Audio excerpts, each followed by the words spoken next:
أعوذ بالله من الشيطان الرجيم بسم الله الرحمن الرحيم الحمد لله رب العالمين والصلاة والسلام على أشرف الأنبياء والمرسلين وعلى آله وأصحابه أجمعين رب اشرح لي صدري ويسر لي أمري واحلل عقدة من لساني يفقه قولي رب يسر ولا تعسر يا كريم السلام عليكم ورحمة الله وبركاته. Alhamdulillah, summa alhamdulillah, kita masih lagi diberikan taufik dari Allah Subhanahu wa taala untuk meneruskan pengajian kita pada kitab Taqribul Wusul ila Ilmul Usul karangan Al-Imam Ibn Juzai rahmatullahi alaih. Kita sampai kepada perbahasan ataupun baru masuk pada fi madarikil ulum. Fi madarikil ulum. Okay, wahwa makna al-qa'idah wa dawabit. Kita tak kekalkan. Kita sampai takmil tu. Okey, takmil. Kita dah jelas dah berkaitan dengan apakah dia perkara yang paling asas untuk memahami kaedah ilmu ataupun kaedah memahami ilmu. Ilmu apa? Segala ilmu memiliki kaedah-kaedah asasi yang berkongsi. Oleh itu, perkara yang paling penting yang telah kita bincangkan pada minggu lepas ialah berkaitan tentang tasawur dan tasdiq. Apakah tasawur? Tasawur ialah fa'idrakudz zawatil mufradah. Kita faham akan satu zat itu secara tersendiri ataupun secara zatnya, secara berasingan. Okay. Kemudian untuk kita mengisbatkan zat tersebut dengan satu perkara lain, sama ada ia merupakan penyabitan ataupun penafian, ia dipanggil tasdiqi. Tasdiqi. Tapi kita tidak akan boleh mentasdik melainkan setelah sempurna tasawur. Okey, setelah sempurnanya tasawur. Okey, hal hukmu ala syai' far'un an tasawwurihi. Itu kaedah yang paling masyhur. Hukum kita ataupun satu decision kita, keputusan kita kepada suatu perkara itu akan terbit hasil daripada kejayaan kita mentasawurkan perkara tersebut. Oleh itu, tasawur itu adalah penting sebelum berlakunya proses tasdiqi. Jikalau tasawur tidak sempurna, ia akan mengganggu kepada proses tasdiqi. Tasdiqi. Baiklah. Kalau kita lihat kepada beberapa perkataan ulama kita, berkaitan contohnya kalau kita buka kitab Tarikhut Tashri' Talawa' Siyasah dan Aqaid Al-Imam Syekh Abu Zuhrah, dia cerita berkaitan tentang bagaimana manusia ini memahami suatu perkara itu. Di mana dia mengutip kalimah daripada Aflatun, Plato. Okay? Plato ni memanglah orang yang bukan Islam ataupun berada di zaman sebelum Yunani ataupun Yunani. Yunani ni ialah Greek kuno. Tapi perkataan-perkataan yang bukan Islam ni ada juga benarnya, melainkan pada urusan keagamaan ataupun urusan ketuhanan. Jadi kata Aflatun ataupun kata Plato, dia kata manusia ini, okey, bila dia melihat satu perkara itu, tidak banyak manusia yang mampu memberikan satu pandangan yang merangkumi, yang terangkum dalam satu perihal. Sebagai contoh, dia kata orang yang tidak melihat ataupun yang buta, jikalau dia memegang, dia buta, depannya seekor gajah, dia pun pegang belalai gajah. Apa dia akan kata? Oh, belalainya panjang lah. Okey. Tapi adakah panjang itu menggambarkan gajah semuanya? Tidak. Orang lain pula yang buta, yang tutup mata, dia pegang kaki gajah. Besar kakinya. Jadi itulah fahaman manusia untuk setiap perkara itu. Kenapa? Kerana tidak mendapat tasawur yang sempurna. Oleh itu, kata Aflatun, tidak semua manusia mampu untuk memberikan satu pernyataan yang merangkumi. Okey. Islam pula menambah, tapi kalau kita betul-betul tasawur dengan jelas, kita mampulah, tapi setakat kemampuan manusia. Kita tak boleh idrak kulla syai', tak boleh mampu untuk kita melihat keseluruh perkara. Oleh itu, ada ta'rifan, ada had, ada rasam. Ada ta'rifan apa? Kita menghadkan benda itu, apakah dia? Itulah dia kemampuan manusia. Itulah dia kemampuan akal kita. Tapi walaupun itu kemampuan kita, dia memiliki manhaj, madarik, kawaid tertentu untuk mencapai kepada perkara tersebut. Mantik, ilmu yang membincangkan, yang mengajar perkara itu. Adapun yang kita baca hari ini sebagai sedikit mukadimah dalam ilmu mantik. Kalau kita nak refer mantik yang betul-betul, mungkin yang paling basic, baca kitab Silim Munawwarah karangan Imam Al-Khabari. Okey, baiklah, selesai. Sampai muka surat yang ke-94 pada cetakan ini, takmil, penyempurnaan. Okay, penyempurnaan.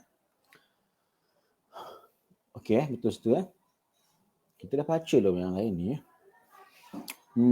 Belum. Okey, tak apa. Kita baca kalau ikut nama tanda ni, pada sinilah hukmul akli ni. Hukmul akli ataupun takmil. Ni macam kadang setengah buku tu dia panggil complementary ataupun penyempurna kepada perbahasan sebelum ini. Hukmul akli bi amrin ala amrin yusamma tasdiqan. Tindakan akal ini menghukum sama ada ia merupakan isbat ataupun nafi dinama tasdiq. Apabila kita mengatakan bumi ini ataupun alam ini baharu, itu adalah satu tasdiq.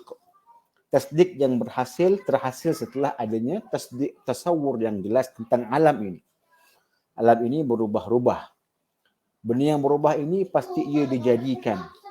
Bila ia dijadikan, pastilah dia benda yang baharu. Kan? Tasawur tu jelas.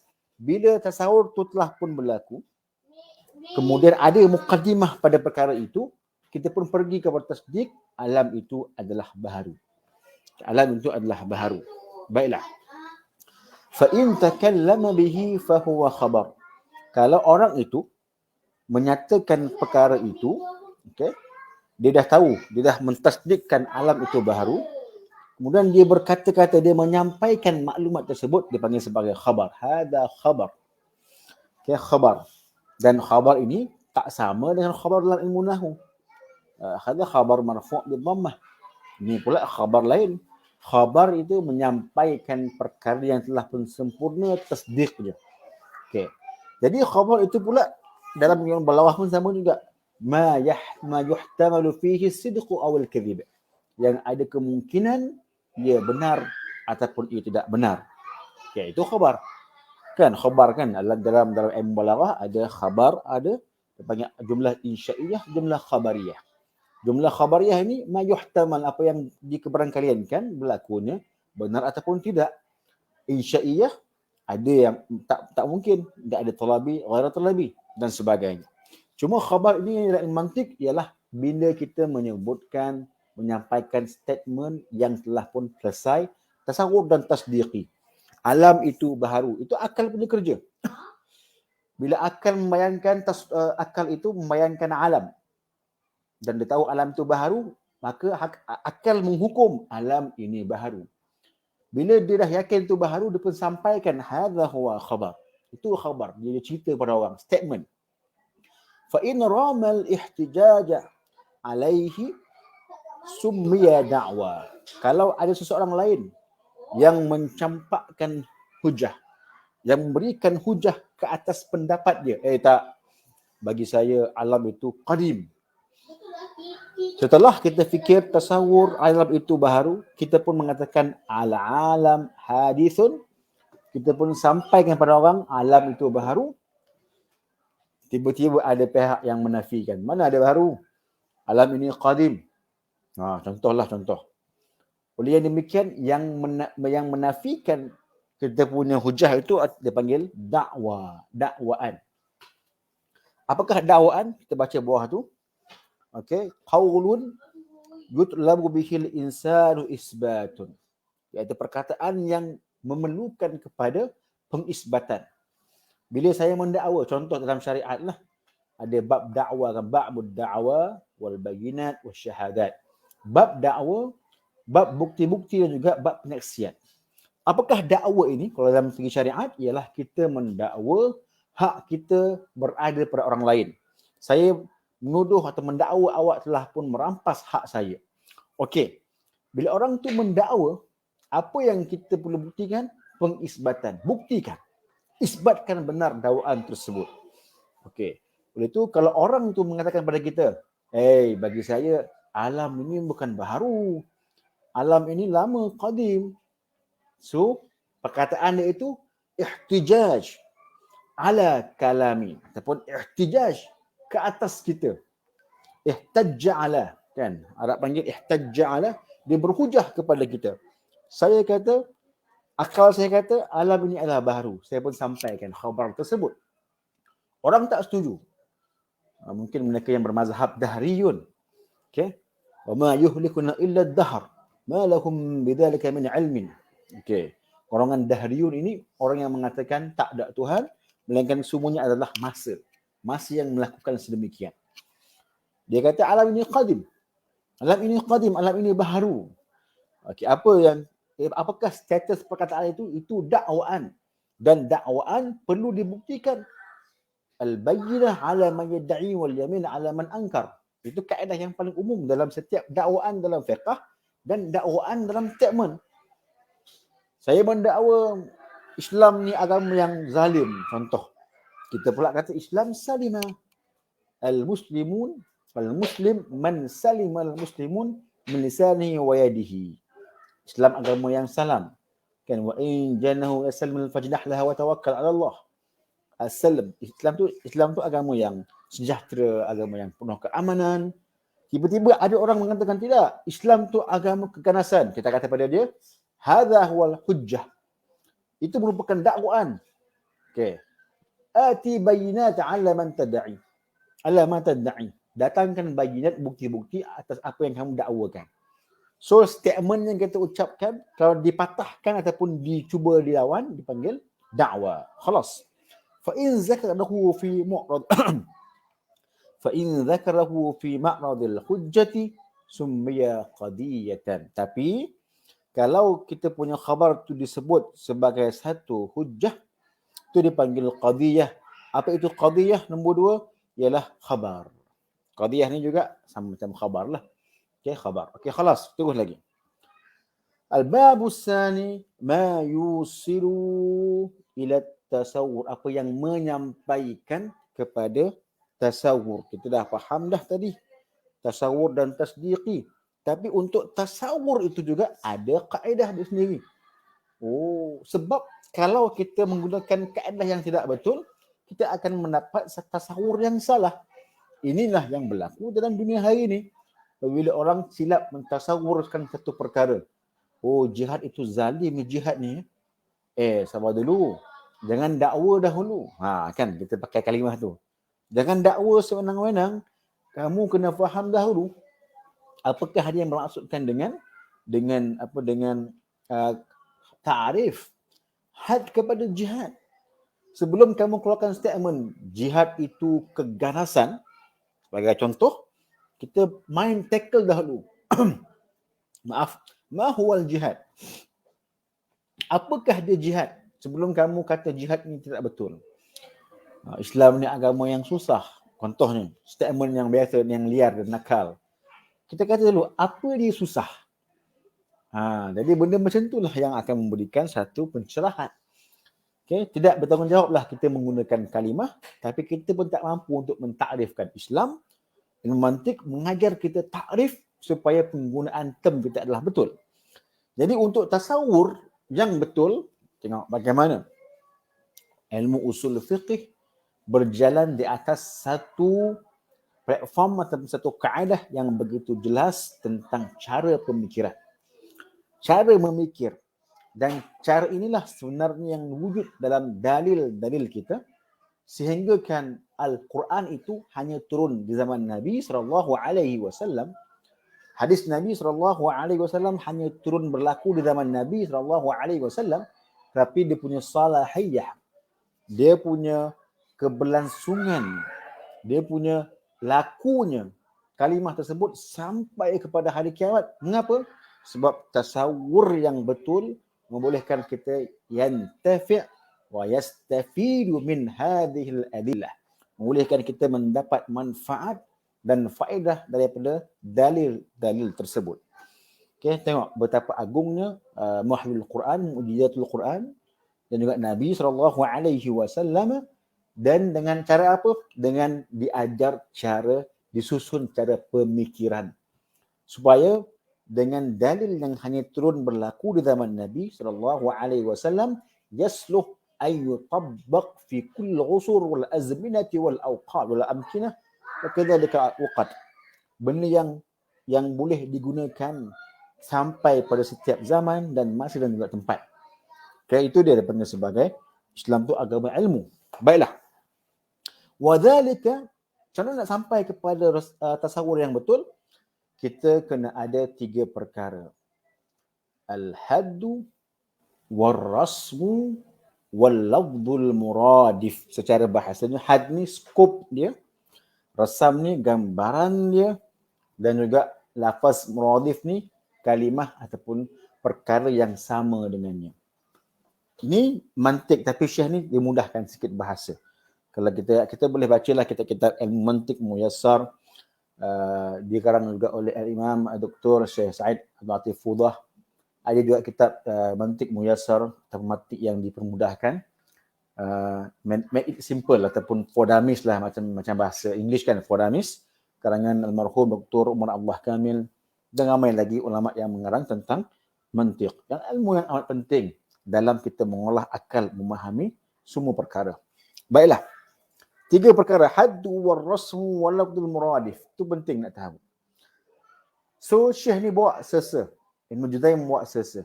Wa fa ammal haddu fa huwa ta'rifu mahiyati syai'i bi jinsihi wa faslihi. Baca kitab ni dia kena sesa sikitlah. Dia tak boleh baca macam kita baca kitab fiqh laju, tak boleh. Baca satu sebab dia punya muallif ada murad tersendiri. Kita kena hulai sikitlah. Apa yang mampu kita cuba huraikan. Fa ammal had, apakah itu had?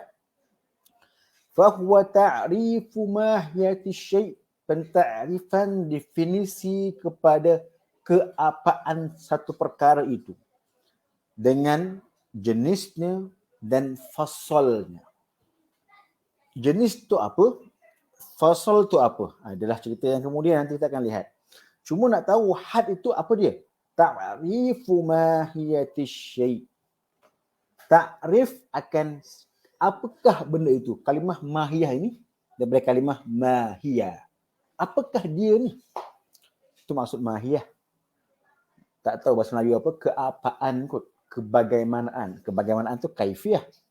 Kaifah. Mahiyah ni, mahiyah. Apa dia? Okay. So, apakah dia maksud had? Ta'rif apa dia benda tu? Bumi apa bumi? Alam apa alam? Alam tu ta'rifnya ma siwallah. Kullu syai'in ma siwallah. Ataupun kullu syai'in siwallah. Satu perkara selain Allah. Itu dipanggil alam. Okay? Itu dipanggil sebagai ta'rif ataupun had dia. Jadi nak buat had ni bukan senang. Dia kena fikir betul-betul tu. Supaya had itu wujudnya jami' wal mani'. Supaya ada kekangan kepada yang bukan termasuk dalam had tersebut dan ada satu mekanisme untuk menghubungkan, mengumpulkan semua benda yang masuk dalam had tersebut. So dia tak senang nak mentarif ni, dia ada proses yang agak begitu sukar lah. Tapi itulah pun selesai. Oleh itu buku-buku ta'rif ni ulama kita amat titik beratkan. Cuba lihat kitab Ta'rifat Al-Jurjani. Kitab apa? Tahzib Asma' wal Lughat Al-Imam An-Nawawi. Kitabnya kalau kita lihat kitab-kitab mu'jam yang begitu banyak, Lisanul Arab, Tajul Arus, kan semua kitab-kitab itu adalah kitab yang bergulumang di dalam ta'rifat. Okey, baiklah. Al-Imam yang terkenal juga ilmu mantik yang hebat adalah Imam Taftazani, Sa'duddin Taftazani. Kitab yang paling besar adalah Syarhul Maqasid. Okey, baiklah. Habis. Jadi ilmu yang Syekh ni dibincang ilmu mantik. Tapi mantik tu diringkaskan, dimudahkan. Untuk apa? Sebab buku ni pun dikarang untuk anak dia. So dia nak boleh anak dia boleh faham. Okey. Wa ammar rasmu, ada perrasam. Wa tambah tak habis lagi, bijinsihi, dengan jenis dia. Apakah alam itu? Apakah manusia itu? Dia akan terangkan mahiyahnya pada jenis manusia itu. Dia tak akan terangkan manusia itu pada sifat sahaja semata-mata ataupun pada dia punya fungsi ataupun peranan adwar ataupun daur, tidak. Dia terangkan jenis manusia, jenis haiwan, jenis. Jins apa jins? Jenis tu apa jenis? Jenis tu perkara tersebut. Manusia tu apa yang kita boleh nampak dengannya. Hayawan, benda yang hidup, natiq, yang ada akal untuk dia berbicara dengan betul. Itu dalam ta'rif mantik lah. Okey. Baik. Turun lagi, wa ammar rasmu, ada pun rasam. Apa tu rasam tu? Lukisan ataupun gambaran. Bila benda tu ada had, mesti boleh kita gambarkan. Dan tapi tak semua benda yang ada had Allah tak boleh kita gambarkan. Kan? Okey. Cuma boleh kita takrifkan ma huwa Allah.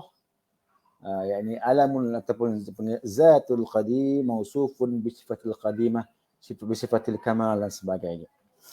Wa ammar rasam, gambaran. Apa dia? Ta'rifu mahiyati syai', sama juga. Bijinsi dengan jenisnya, cuma ditambah wa khassatihi dengan kriteria. Kalau had tadi itu dengan faslihi, apa faslihi ni? Dengan binaan. Fasal ni apa fasal? Fasal ini terkandung di buah bab.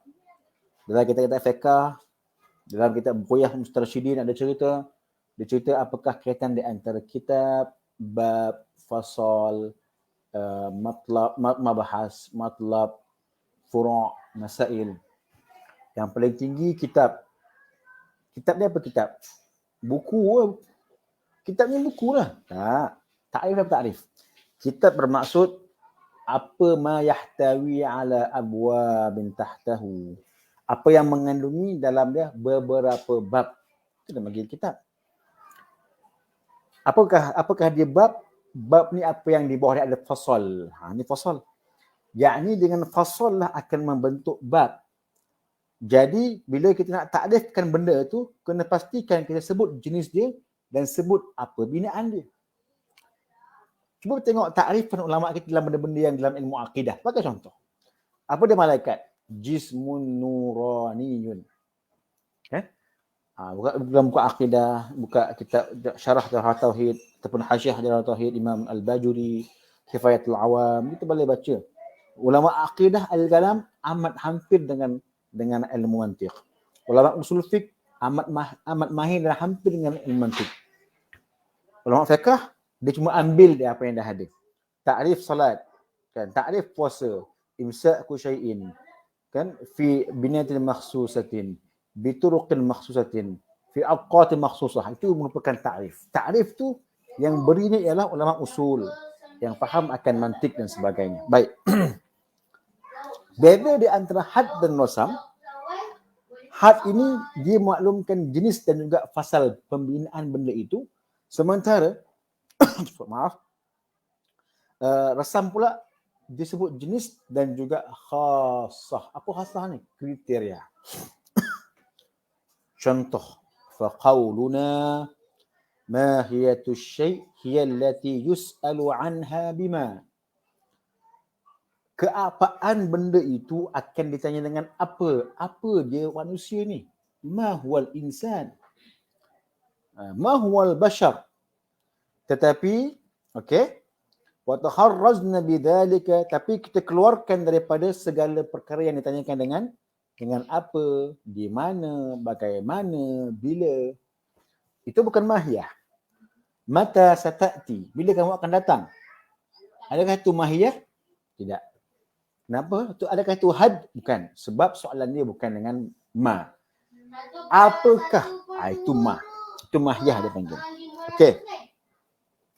Wa qawluna bi jinsihi yashmalu jinsal a'la wa ma tahtahu a'lin naw. Maksud kami dengan jenis itu ialah yang merangkumi jenis yang lebih tinggi dan juga yang berada di bawah dia. Itu manusia ini. Manusia ini ialah satu hayawan. Apa hayawan ni? Yang bernyawa. Bernyawa ni apa? Bawah ke atas. Okey. Natiqun, yang boleh bercakap. Bercakap tu apa? Okey, bercakap tu apa? Bercakap tu berfikir. Dari benda berfikir, bercakap tu semua terkandung fasal di bawah manusia. Dan setiap manusia akan berfikir untuk bercakap. boleh mengatur pemikiran mereka.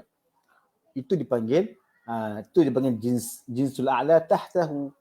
Okey, berfikir tu kan dalam manusia. Dia tak akan bagi benda lain. Manusia itu, bashar itu ataupun annas itu ialah hayawanun akil. Benda hidup yang makan. Makan bukan had. Makan adalah dipanggil khassatuhu. Makan ni adalah resam. Sebab itu gambaran yang kita nampak, dia boleh makan lah. Sebab tu kalau tengok contoh bawah tu dia kata apa? Dia kata, tengok bawah sikit, anda tak masuk semualah, kan? Dia kata kalaulah resam tu ialah seperti insan yang dhahik. Tengok bawah sikit sebelum dua line sebelum habis. Dia kata apa? Insan itu adalah wal hayawan dhahik rasmun. Itu resam. Tapi kalau hadnya apa? Al-insan huwal hayawanun natiq. Kita bedakan supaya kita nampak. Asyik cerita pasal haiwan ni. Ni ilmu apa ni? Ini ilmu paling basis. Okey? Kenapa contoh dia manusia? Dah kita manusia. Takkan nak ambil cacing pula. Payah pula kita nak mengkaji cacing tu. Dia ambil yang manusia ni yang kita nampak. Apa dia had manusia? Ma huwal bashar. Ma huwa insan. Ma tu mahyah. Apa jawapan dia? Hayawanun natiq. Kenapa nama dia hayawan? Hayawan ni yang bernyawa. Okey, benda yang bernyawa, yang bergerak dipanggil hayawan. Wa ma hadhil hayatud dunya illa lahu wa la'ib wa inna ad-dar akhirah lahyal hayawan. Okey? Maka hari akhiratlah hari yang hidup dan berkekal lama dalam Quran. Tapi hayawan ni maksudnya ada hayah, benda yang hidup. Tapi kalau benda tu hidup sahaja, takrifan kita, semua benda hidup. Cacing hidup, kambing hidup, ayam hidup. Tapi apa yang jadi jinsihi dan juga faslihi itu? Natiq. Natiq tu apa? Bercakap, berkecek. Ya. Tapi bercakap dengan memikir sebelum bercakap. Mana dia benda atau hidup yang boleh memikir untuk bercakap? Burung kakak tua? Tak fikir, dia ikut dia mengajuk. Harimau? Tak ada lah. Ni bentar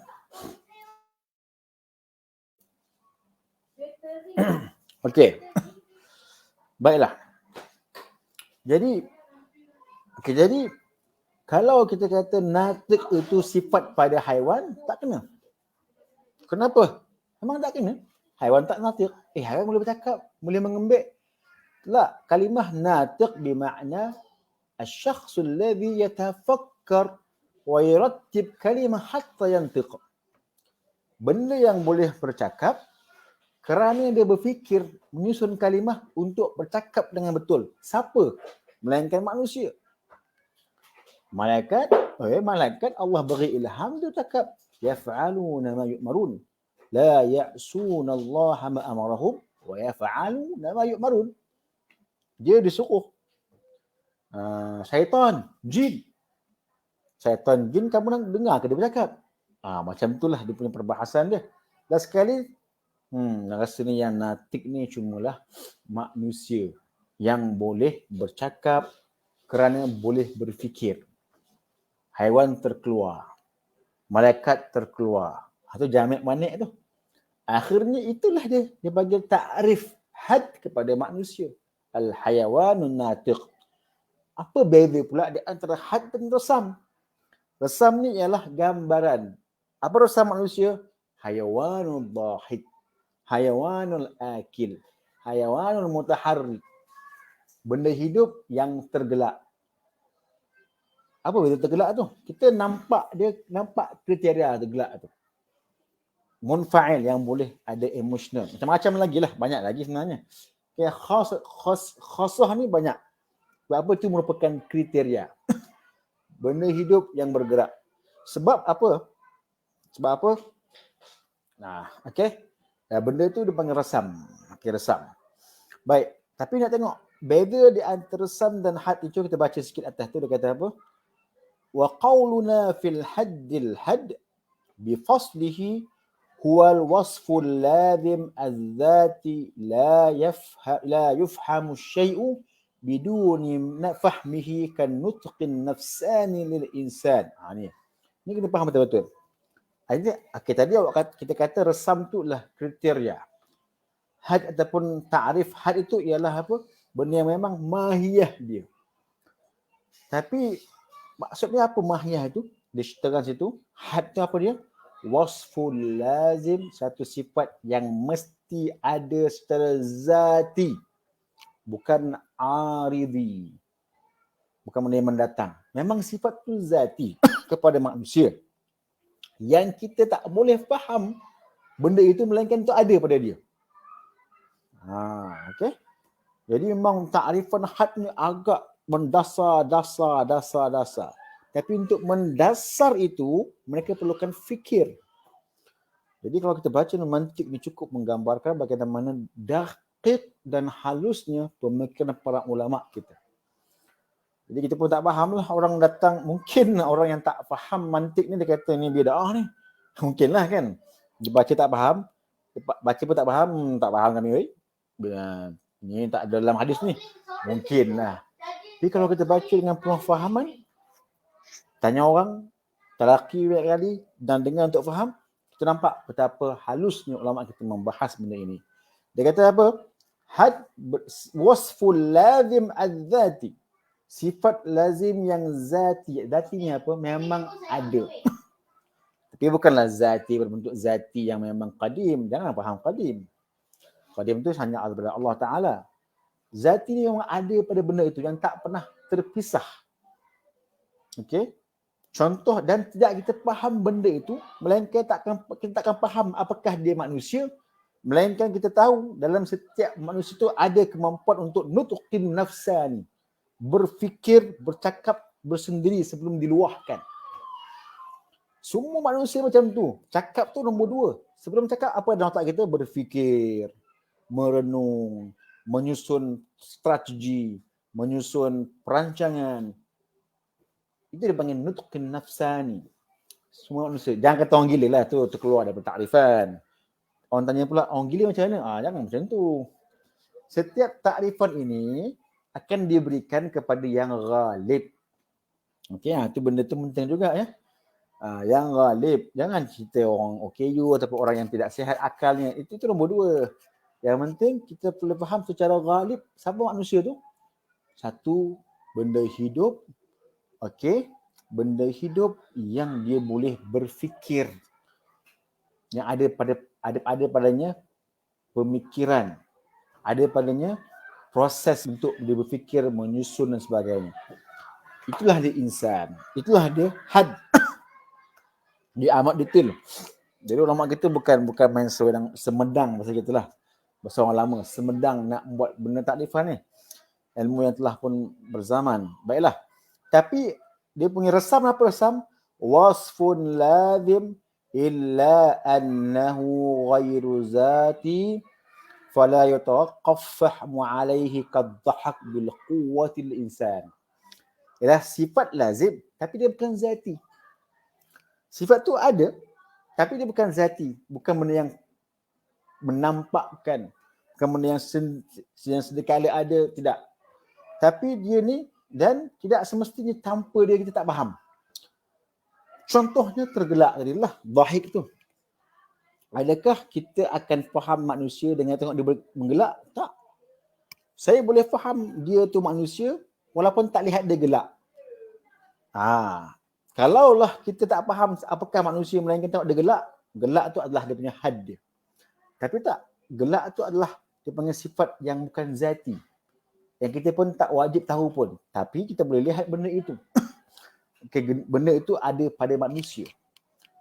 Tapi kalau berfikir, bercakap dengan berfikir dan merancang, itu dia panggil benda yang zati.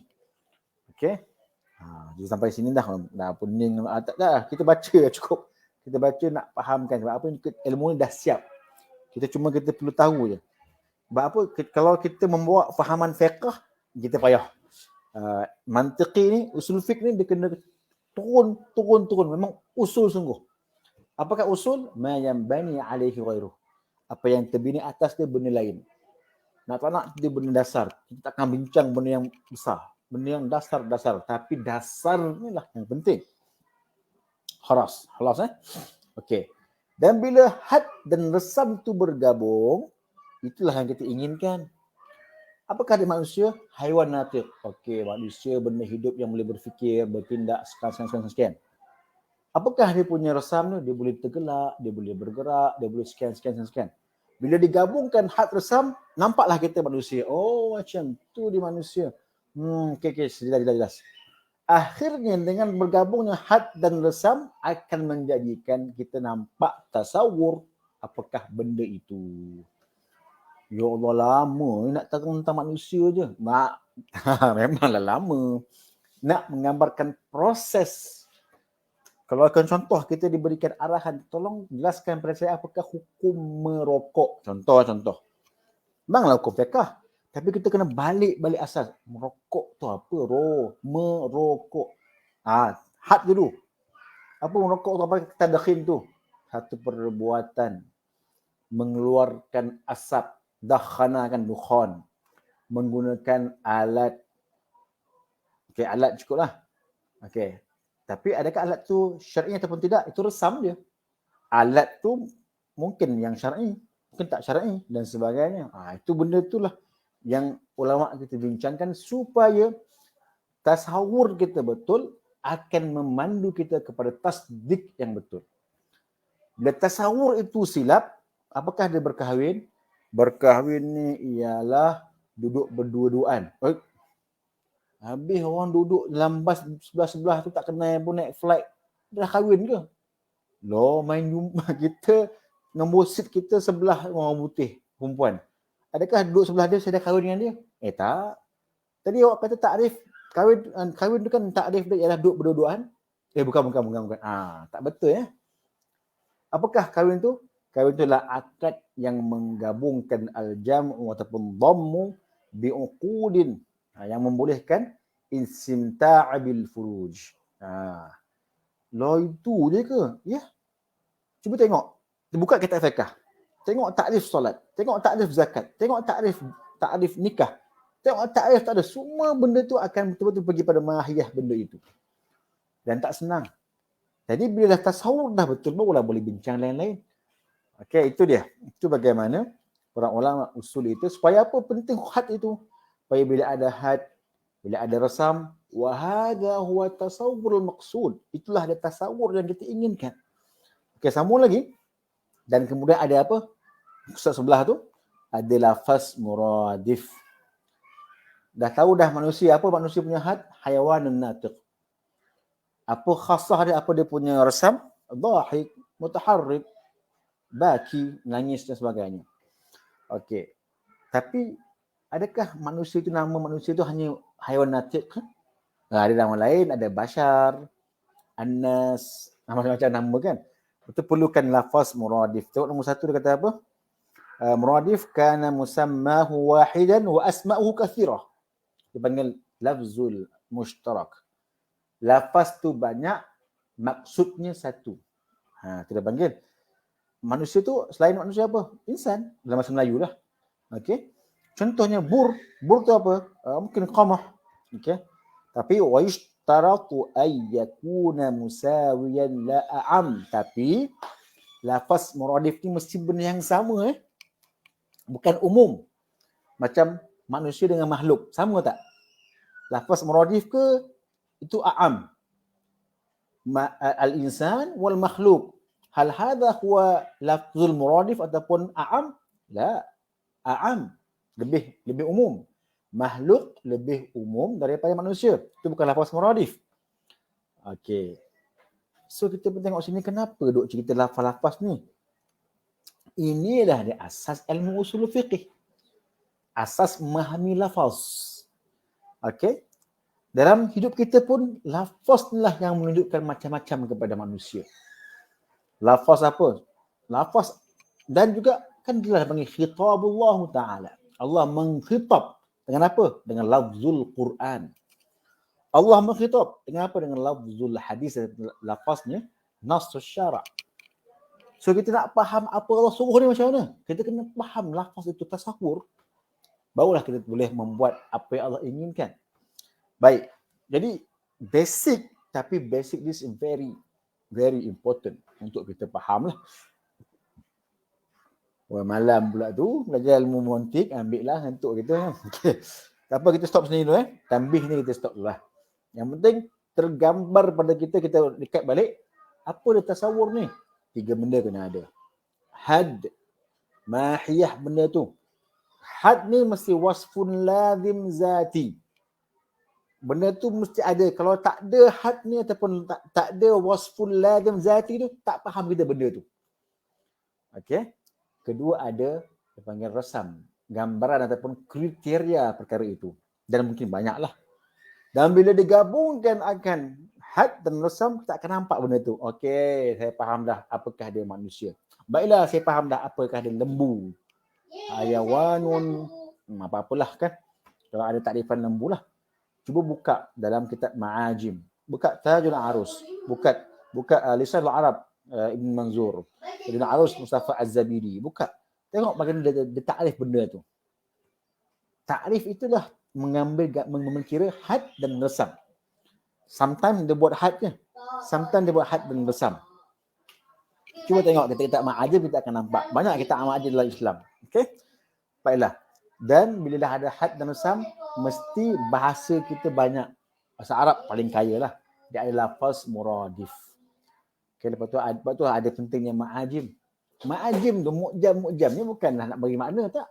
Nak bagi ta'rif, nak bagi rasam dan nak bagi lafaz muradif. Itu matlamat ma'ajim ni. Okey. Oh, mu'jam ni untuk apa? Kamus ke? Kamus lah. Tapi ma'ajim ni apa matlamat ni dikarang?